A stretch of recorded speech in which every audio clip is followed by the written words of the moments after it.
let's get rolling because we don't have too much time. We've got a lot of density here, but look, hopefully you stay with me and we'll get to your lunch on time as well. We might bleed into a little bit. But Bitcoin maximalism in one lesson. Now, before we get started, the Marxism label isn't that important here. In the same way that Marxists have coined capitalism, the German historical school coined the Austrian school, and then Ethereum co-founder Vitalik Buterin popularized the term. Now, what he and others were referring to is the idea, and I quote, an environment of multiple competing cryptocurrencies is undesirable. That is wrong to launch yet another coin. And that is both righteous and inevitable that Bitcoin comes to dominate the cryptocurrency scene. Alternate titles include economic literacy in one lesson, why Bitcoin is best, and why Bitcoin only. Now, for those of you who've done the work, you would have recognized a reference to Henry Hazlitt's Canonical Economics in one lesson. Highly recommended. But what's the connection here? Almost every single pre-coiner, no-coiner, altcoiner, scam spammer, high time preference degenerate are all economically illiterate. And that's almost it's essentially what sets the Bitcoin maximalists apart, an understanding of sound economics, and it's almost a law of nature. Now, technically, there is nothing wrong with being ignorant. It's not an insult. That is, if you know it. For me, name a field of knowledge that is an a priori, and I'm almost completely ignorant. And I'm sure there's some other areas that we are all too. Now, the problem is economics is the most discussed but least studied field of human inquiry. In fact, people often build their opinions about economic ideas on a knowledge base so tiny it would seem bizarre in other areas.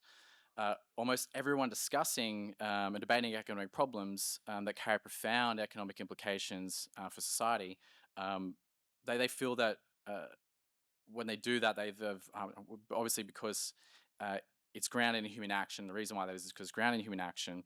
Economics is universally relatable, and therefore every individual tends to feel they have some relevant personal experience and knowledge through which to interpret economic events. They don't, as you will see. So it's especially important for Bitcoiners to understand incentives and consequences of various actions. New Bitcoin improvement proposals, BIPs, occur all the time, and not understanding what money is, the problem it solves, and what Bitcoin was designed to be, and actually is, opens up a massive vulnerability to supporting terrible changes and/or allowing bug exploits to remain unfixed. So, whether we like it or not, is the fact that economics concerns everyone and belongs to all is the main and proper study of every pleb. Now, how do you know if you understand economics? Well, if you did some economic subject at high school or university, chances are you don't. The number of conversations I've had with econ grads that think they do, and you ask, okay, well, what school of economic thought that you align with? Nothing but blank stares. They don't even understand it's essentially the Keynesians, Chicago school, Marxists versus the Austrian school. Now, some quick questions help prompt your own self-assessment. Do you know what the human action axiom is? Can you differentiate the Austrian school from all other schools of economic thought? Do you think the methodology of the natural sciences is equally applicable to the social sciences or to human action? What's the one difference between a bad economist and a good one? Now, if you're not sure, like part of this, that you'll be able to answer these questions. Now, a bit of an executive summary. I think most of our attention spans kind of shot these days. So I'm kind of doing a bit of Tarantino, starting with a conclusion. So you understand the relevancy. I'm going to unpack that as we go. So Bitcoin maximum in one paragraph. Now this is kind of many, but broken up. So in a free society, the market would produce money as all other goods and services. There would be no such thing as money in a world that was perfectly certain and predictable. But in a world with unpredictable contingencies, people come to value goods on account of their marketability or saleability, i.e. as a medium of exchange. And since a more easily and widely saleable good is preferable to a less easily and widely saleable good as a medium of exchange, there's an inevitable tendency for the market for a single commodity to finally emerge that differs from all others in being the most easily and widely saleable commodity of all. That commodity is called money. As the most easily saleable good of all, it provides the owner with the best humanly possible protection against uncertainty, in that they can be employed for the instant satisfaction of the widest range of possible needs. Um, and so, yeah, economic theory essentially has nothing to say about what that commodity will be to acquire that status of money. Historically, it happened to be gold, but the physical makeup of our world would be, if it was different, or was become different from what it is now, some other commodity would happen to become or become money, and then the market will decide. Now, this is Bitcoin Maximalism in one tweet, more or less. One money is better than many. The attributes that make for good money are well known. Superior attributes allow one money to compete others out on the margin, and Bitcoin has the best monetary properties humans ever seen. So efforts to define Bitcoin maximalism in any other area that isn't economic completely miss the point. Some cultural stuff is relevant, but that comes post economic understanding. Now, Bitcoin in one slide. So this is kind of from an economic perspective, specifically kind of narrowing it down. It's an economic good. It's a rival good, which is a subtype of scarce good. It's a type of rival good known as a commodity, and a new type of commodity called a digital commodity. And then it's also a digital monetary commodity with unprecedented monetary characteristics. So what do we get? And we're in executive summary mode here, conclusions. Bitcoin is a rivalrous digital commodity on an open source monetary network. Now, agenda. We're going to cover off, so what is the problem, essentially? So problems with the status quo, trusted third parties. They can allow you to do things like fiduciary media and fiat. How do we know? So what the problems are and what are the solutions? What is the proper way to study man? What is praxeology? What is the most apt field of knowledge to understand? What is money? What is the solution? And then a bit of a summary wrap up. Now, what are the goals of today's presentation? If you're economically literate, it's to help you understand there's a nature of knowledge you're unaware of, and how it can help you better understand reality. For those already enlightened, hopefully helps you sharpen your mental tools and understanding of praxeology and economics. A warning, it is dense. Mises, but doing a service in the sense of Ludwig von Mises, one of the greatest minds of the 20th century, Human Action, it's 950 pages. Murray Rothbard's Man, Economy and State, 1,500 pages. So summarizing down to mid-paragraphs as simple ideas is often a challenge. We've only got 30 minutes, and there's obviously not enough time to do that justice. But as such, part of the goal is to help spark some ideas or some trailheads that you can kind of follow if your interest gets piqued. Often we'll kind of only present the conclusions, but yeah, there's obviously a more elaborate data and in terms of the resources section you can kind of check out. sli.o. If you put in 21 million into that, you'll love to do a Q&A at the end. I don't think we have time, so but I definitely want to address those questions, so please post those.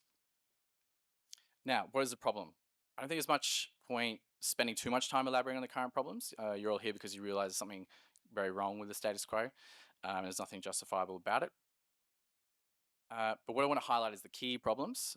So monopoly. So the state is a territorial monopolist of ultimate decision-making over a given territory with the ability to tax, i.e. the embodiment of institutionalized aggression. Now, throughout history, the state has always demanded control of money. As we can see here, money is the nerve center of the economic system. If, therefore, the state is able to gain unquestioned control over the unit of all accounts, the state will then be in a position to dominate the entire economic system and the whole of society. So the solution is obviously separation of money and state into Bitcoin. And I think Henry David Thoreau has a great quote about Bitcoin maxis. I think that there are 1,000 hacking at the branches of evil to the one who is striking at the root. To list off some topics that are related, the impact it causes, we've also got monopoly, legal tender laws, central banking, fiat money, fiduciary media, which is essentially money substitutes that freely are accepted at face value, which consist in claims to payment on demand of specified sums of money that are in excess of their monetary reserves held for their redemption. So think fractional reserve banking, rehypothecation, that type of stuff. FTX, more or less, the result of that. Fiat money is something that is only possible that actually comes from commodity money first. Pick any kind of fiat currency that exists. You actually got to trace it back to commodity money. It can be. And then business cycles. So it's actually not just central banks that just create that, but fiduciary media. So even in free banking scenarios, there would be the business cycle because of if fiduciary media is allowed. Uh, so striking at the root here a little bit. So the root problem with conventional currency is all that trust that's required to make it work. A central bank must be trusted not to debase the currency, but the history of fiat currency is full of breaches of that trust. Banks must be trusted not to hold your money and transfer it electronically, but then they lend it out in ways of credit bubbles with barely a fraction on reserve. And we do have to trust with our privacy, trust in their privacy, trust them not to lend out our identity, fees, or drain our accounts. So what's the problem ultimately summarized as? It's trusted third parties. And so for the first time ever, humanity has a money that helps us solve this fundamental issue. So very much worth noting here. Would you digest that? Very much worth noting the correct definition of inflation is the increase in the money supply, not the consequences of that. So like raising a rise in prices. So for instance, on the right image, CPI, there's goods and services experiencing price drops, and we can, that are still impacted by inflation. So CPI, basket of goods that they manipulate, housing is not part of it. Like, don't get me started. But consider, for example, the cell phone services or mobile phone services dropped by 40%. And yet, for instance, if inflation was 10%, that's not deflation. If inflation was 10%, those prices could have dropped 50%. So you're still being robbed in that sense. So don't look at the prices as a consequence. Increasing the money supply is essentially the issue. So a little bit deeper now. So how do we know? How do we know about the outer world or reality, for that matter? Where does our knowledge about it come from? And so the attempt to answer these questions leads to epistemology, the branch in philosophy dealing with the origin, scope, and validity of human knowledge. So in the epistemological debate, there are two archetypal and actually diametrically opposed concepts. So you've got empiricism and rationalism. Empiricism claims that sensory experience or observation is essentially man's or humanity's main or even sole source of knowledge, while rationalism claims that this knowledge stems from human reason. Hardly anyone would deny that there's knowledge that comes from our sensory experience. Obviously, take for example the knowledge that water freezes 0 degrees. There's some atmospheric things that do change that, but it actually takes observation to acquire that knowledge. However, in the field of science, which formulates knowledge that applies universally, irrespective of time and place, rationalism holds that empirical knowledge gained through sensory experience doesn't have the same validity as knowledge deduced from reasoning. A quick philosophical note, a priori denotes a proposition or declarative statement expressing knowledge that is acquired prior to or independently from experience, and in contrast with a posteriori, which denotes knowledge that is acquired through and on the basis of experience. So Mises took the idea of a synthetic a priori, the idea that there are true statements about reality derived from axioms and logic that don't need to be tested from Immanuel Kant. But Mises added an extremely important insight to the Kantian kind of mental categories, which can be understood ultimately as grounded in the categories of action. So with this, Mises bridged the gulf in Kantianism that separates the mental from the physical. So what we think about the outside world to the physical world. Because if you start from the concept of action, you immediately realize that action involves a subject and an object. So action means I do something with something in order to reach certain goals. That implies a theory of causality, which has essentially been a sticking point in Kantianism and remains so in empiricism. So there are hints of this in Kant, but nothing explicit as you find in Mises. So only experience makes it possible for us to know the particular conditions of action in their concrete form. However, what we know about action under given conditions is derived not from experience but from reason. And so what we know about the fundamental categories of human action, economizing, preferring, the relationship of means and ends, and everything else that together with these constitutes the system of human action is not derived from experience. We conceive all of that from within, just like logical and mathematical proofs, so a priori, without any reference to experience. Now, science means scientia, or correct knowledge. It's older than and older and wiser than the empiricist attempt to monopolize the term. There's nothing wrong with the scientific method when applied to the natural sciences and the physical sciences. Scientism, on the other hand, is the profoundly unscientific attempt to transfer uncritically the methodology of the physical sciences to the study of human action. So stones, molecules, planets cannot choose their courses of like their behavior is strictly and mechanically determined for them. Only humans possess free will and consciousness, for they can then indeed must choose their course of action. So to ignore this primordial fact then about the nature of man, his free will that exists, is to misconstrue the facts of reality and therefore be profoundly and radically unscientific. Because if men are like stones, and if they're not purposeful beings and do not strive for ends, then there is no economics, there's no psychology, there's no ethics, there's no technology, and there's no science of man whatsoever.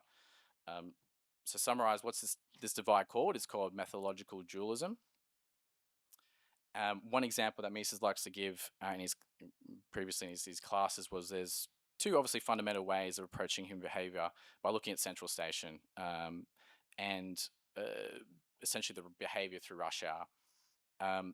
So like the objective or truly scientific behaviorist, he pointed out, would observe the empirical events, so people rushing back and forth, aimlessly at certain predictable times of day, but that's all he would know. But the student of human action would start from the fact that all human behavior is purposeful. He would then see the purpose is to get from home, get to work, and vice versa, and the opposite at night. And so it's obvious who would discover and know more about human behavior, and therefore who would be the genuine scientist. So to use an analogy, it's as if one wanted to establish the theorem of Pythagoras by actually measuring the sides and angles of the triangles. So mustn't we say that someone who's trying to do that, who thinks about economic propositions, would actually have to be empirically tested, is a sign of outright intellectual confusion, I guess. So this is the difference which distinguishes the Austrians, or more precisely Misesians, from every other current economic school of thought. And Mises' answer is that economics is a science of human action, and essentially a priori science whose propositions can be given rigorous logical justification. And all other schools of thought conceive of economics as an empirical science, just like physics, which develops hypotheses and requires modeling and continual empirical testing.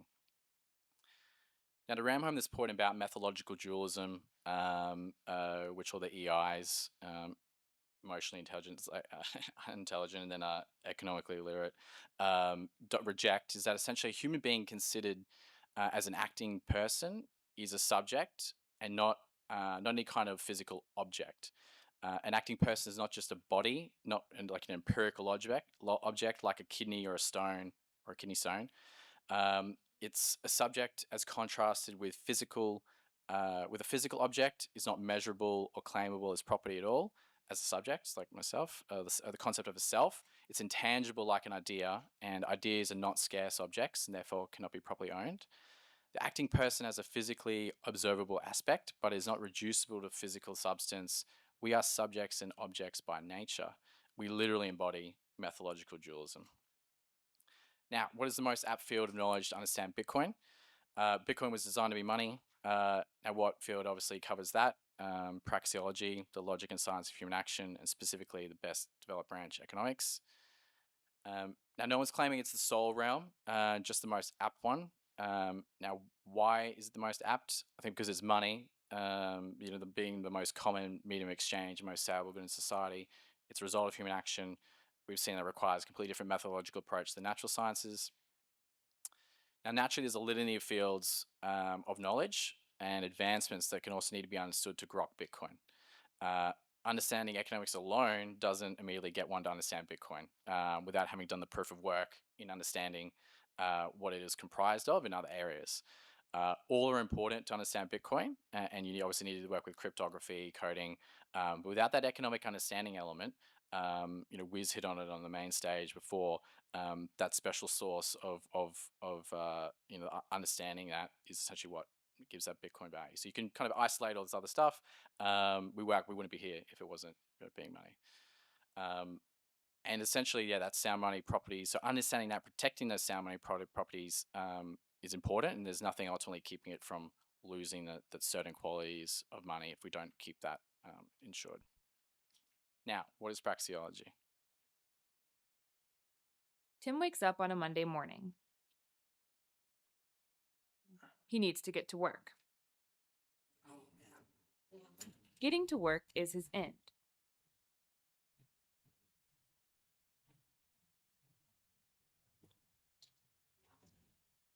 We can derive knowledge from Tim's action through several sciences. Why Tim wants to get to work, psychology. Is going to work a right end for Tim, ethics. What tools or means must Tim employ to make it to work, technology. The study of the fact that Tim wants to get to work and has wanted to in the past, history. There is a science not generally known yet. The logical implications that men, Tim just being one of them, use means to attain chosen ends. Praxeology. Praxeology is a science that builds on the concept of action. Action has many implications. Ends, means, time, value, cost, need, uncertainty, causality, marginal utility, prediction, production, return, exchange, capital, rationality, good, probability, time prep, scales of value, interest, labor, calculation, pricing, competition, money, markets, wages, taxes, credit, business cycle, inflation, deflation, understanding.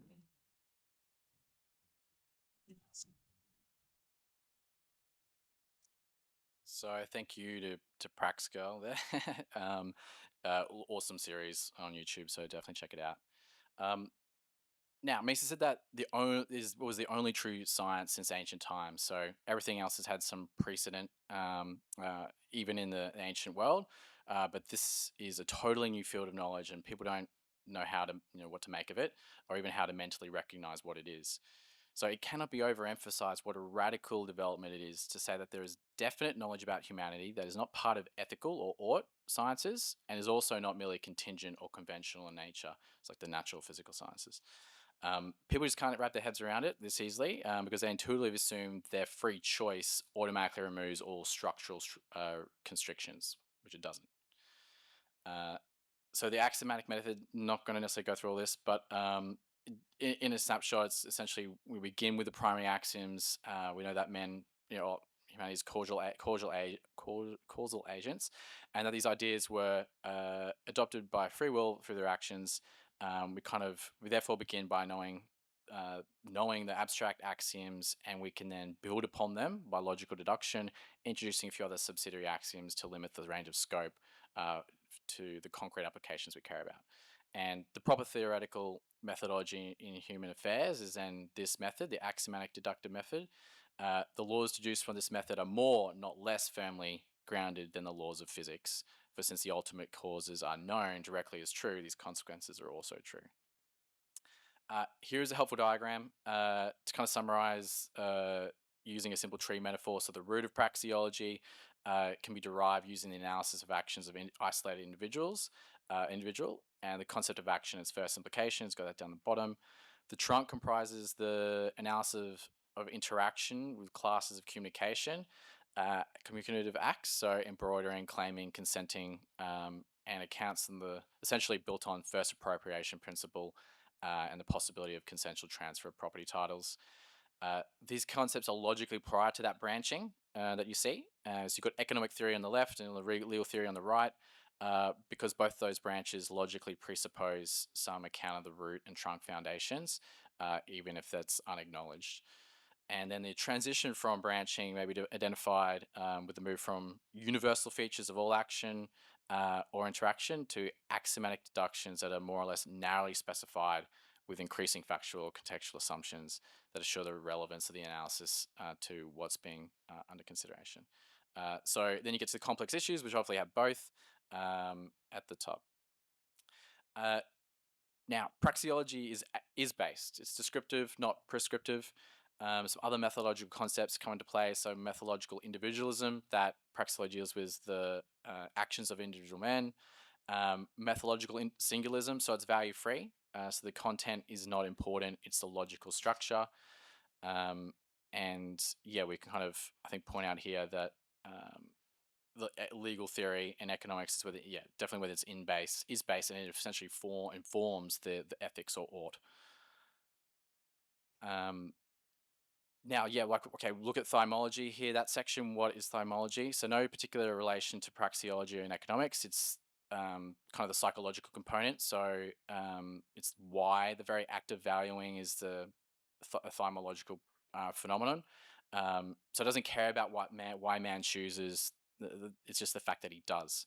So, why one person chooses water and another wine? It's a psychological problem that is no concern for praxeology or economics. Um, and then we kind of get to the top section. So the ought or ethics. So understanding what rights are or legal is different than deciding how, whether, and in what ways to actually respect them or not in action. So ethics. And notice the economic theory, legal theory, or essentially libertarianism in there, aren't ought, but is based and inform economics. Summaries here, you can deny economics, but you can't defy economics. So economics as it emerges is a series of praxeological laws which are eternally part of human nature, of human action. Uh, Praxeological law, like physical laws, are always with us and are disregarded by human beings only to their own peril. Men have learned that they cannot afford to ignore the law of gravitation, but they persist in ignoring the praxeological law of economics. Not going to read all this, don't worry, but I'll be essentially the slides will be available and you can kind of dive in further. But this is really just a procedure of praxeology. It kind of felt important to include that. And really, it's an understanding of the categories of action. One, two, a description of the world which these categories of action assume concrete meaning. And then three, a logical deduction of those consequences which result from that performance of some specific actions within that world. So it's like if X and Y remains unchanged, then Z will result. You kind of got the formula, and then in the empirical world, the real world, it's then okay, does this apply or not? Now, provided there's no flaw in that process of deduction, the conclusions that essentially yielded must be valid a priori because their validity is ultimately traced back to the indisputable action of human action. Obviously, if that situation changes, we're assuming a fictional world like Robinson Crusoe on an island or whatever it is. It's only true in that possible world. If, on the other hand, you have a situation and changes can be identified as real, perceived or conceptualized as such by real actors, then those conclusions are a priori true about the world that is as it is. And that's essentially the idea of economics as praxeology. Another one I won't be reading all of, but there's essentially economic examples of economic propositions. This can help understanding why requiring to be test these things is absurd. One example is that whenever a quantity of money is increased, while the demand for money to be held as a cash reserve on hand is unchanged, the purchasing power of money will fall. If X, Y remains unchanged, then Z will result. Now, human action is actor's purposeful pursuit of valued ends with scarce means. No one can purposely not act. Every action is aimed at improving the actor's subjective well-being above and what it otherwise would have been. And essentially, an axiom is an unchallengeable and self-evident, since the critic who attempts to refute it finds that he must use it in the process of the alleged refutation. So, the attempt to disprove the action axiom, good luck, would itself be an action aimed at a goal, requiring means, excluding other courses of action, incurring costs, subjecting the actor to the possibility of achieving or not achieving their desired goal, and so leading to a profit or loss. And the very possession of such knowledge then can never be disputed, and the validity of these concepts can never be falsified by any contingent experience, for disputing or falsifying anything would already have presupposed by their very existence. So, as a matter of fact, a situation in which these categories of action would cease to have any real existence could itself never be observed, for making an action too is an action. So praxeology, just like Bitcoin, is just like Bitcoin in the sense that you don't need to trust. You can logically verify. Empiricism essentially requires that you trust and are never apodictically certain. So essentially, this is a great quote here that those that don't, if you've got an issue with the arguments or economics the Austrians put forward, trace it back and point out where it is wrong. And those that don't bother to do this, essentially the same as the astronomers of the 17th century who refused to look through the telescope that would have shown them Galileo was right and they were wrong. If anything's above before has been confusing or too dense, I sincerely request you listen to Saifedean and myself stand on the shoulders of intellectual giants and kind of convey, how we can get a better understanding of reality through this incredible lens. Failing that, the book on the left hand side just here, Economic Science, the Austrian Method, 85 pages, free on Mises.org, Mises.org. Yeah, if not a good place to start. We've done a little bit of like economics in one lesson, and a few other introductory talks, resources, but yeah, I'd almost say you wouldn't be an Austrian if you've not read that. Now, what is money? Simplified as could be. So why do we trade? Since since time is always scarce and is advantageous if I specialize in those things that I'm particularly good at, and you specialize in those things which you're particularly good at, and then the total quantity of goods produced in this way would be higher than it would be if we both had decided to produce those things on our own. So what is the alternative? If you imagine that what would happen to us if you decide tomorrow that we stop engaging in a division of labor, and then basically all of mankind, you have to become self-sufficient producers. Then basically all of mankind would die within a few weeks, because as soon as we run out of our beer in the fridge or in the refrigerator, or you wouldn't be able to make new beer. As soon as our suit wears out, you would not be able to produce a new one. I would take that 10,000 years to do, and so on. That's you being self-sufficient, not engaging in divisional labor, obviously. What are the limits of barter? We can only trade and barter if a double coincident of once exists. That is to say, if you have what I want and I have what you want, what's the solution? Well, what can I do then in a situation where I'm stuck and I can't directly trade with anyone? Then I can just simply look out for individuals who have the goods that have a high degree of marketability than the good that I want of the goods that then I want to sell. And money essentially then is a common medium of exchange. That's essentially the definition.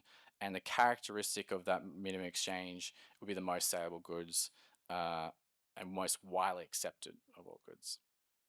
Now, the importance of dualism continues. So looking at Bitcoin from a unit perspective and a system perspective. Monetary properties. So Bitcoin, the rival is digital quantity of the asset. So recognizability, durability, portability, divisibility, fungibility, and hoardability or storability, and then heavy demand. Won't necessarily call out, but it's just interesting to note that divisibility gold actually became more useful as a money only after advances in metallurgy, which made divisibility easier. And these advancements led to an increase in the quality of gold coins and a higher purchasing power. So the purpose of the open source monetary network is to help send, receive, and store the Riberus digital commodity. Historically, the monetary properties of money have been more in your face, given the tangibility. However, the Bitcoin being digital, the open source monetary network is much more in your face, and the monetary properties are more hidden. So the existence of the network enables the existence of security and the value of the units. Now, overview typology of money. So I updated this from Guido Holzman's kind of correction of the incorrectly translated version of Mises' theory of money and credit. So this is probably called theory of money and fiduciary media. You might see this in Saifedean's Principles of Economics. Won't have time to define these, but one call out is Lightning is acting as a perfect money substitute for Bitcoin. So the market treats it as one-to-one. It does not for Liquid, because it reintroduces trust. No matter how minimized that might be, it's a difference in kind, not degree. Yeah, so what's the value of a telephone if it's not connected to the telephone network? So essentially looking at it in isolation results in inept commentary such as no intrinsic value. Not understanding intrinsic properties versus value is a profound error. And essentially what folks like Schiff are trying to articulate is, if we're being generous about, is trying to cover there's no objective use value that he thinks, and therefore implicitly referring to Mises' regression theorem, that they're still wrong, but they can't really formulate these objections correctly. As per Mises, so currency is anything which passes from one person to a commonly acceptable medium of exchange, and then money is the most commonly used. So cigarettes can be used as currency in prison, but they're not money, are the most common in society. Gold used to be money. So for most Bitcoin is already money, and for the maximalist perspective, accept that it in having the best monetary properties will eventually further improve and become money for others. Now not going to dive into this too much. So covering the Bitcoin money question, Mises' regression theorem, and the Bitcoin regression timeline, Conrad Graf posits that Bitcoin may therefore be the best documented historical illustration of the origins aspect of the regression theorem. Now, what is Bitcoin backed by? Now, all money in the proper sense is backed by something.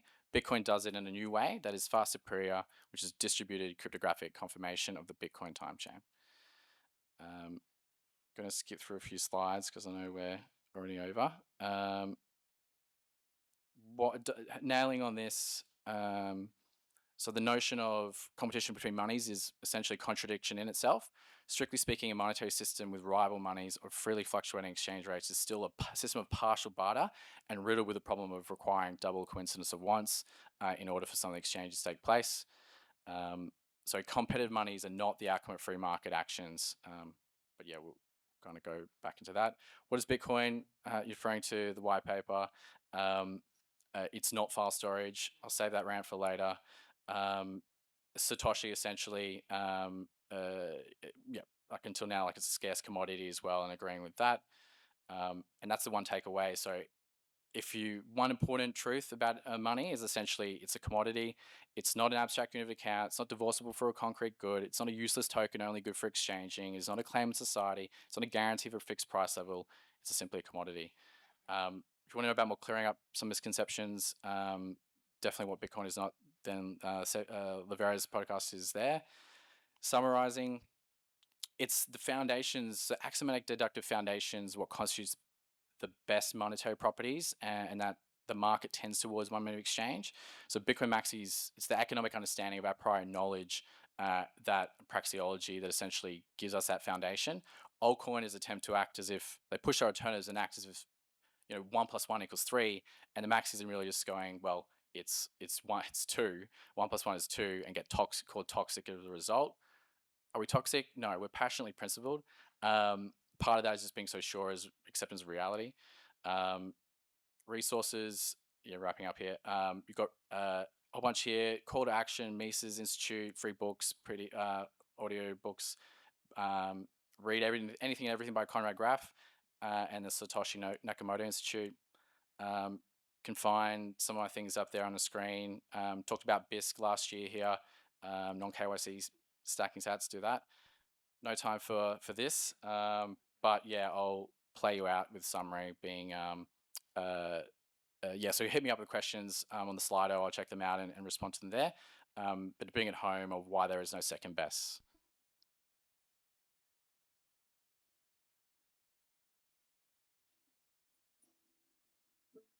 Which one's the best crypto asset? Well, Bitcoin's the best crypto asset. Okay. What's the second best? There is no second best. There's no second best crypto asset. There's a crypto asset. It's called Bitcoin, right? Right? There's no second best. Okay. It's not like Google and Facebook. It's not like Apple and Amazon. Yeah. We can debate Apple or Amazon. What's better? They both look like tech monopolies to me. They both look pretty good. On the other end, Bitcoin or no, Bitcoin. Bitcoin's crypto asset. This entire idea of like 60% dominance is bullshit, ridiculous, stupid, right? Like it's stupid. It's not 6% dominant. It's like 96% or 95% dominant, right? The thing, if you compare it as a crypto asset to a like kind of proof of work crypto network, right? That's meant to be a store of value. You're lucky if you can scrape together 5% of other stuff in the last bucket. So there is no real competitive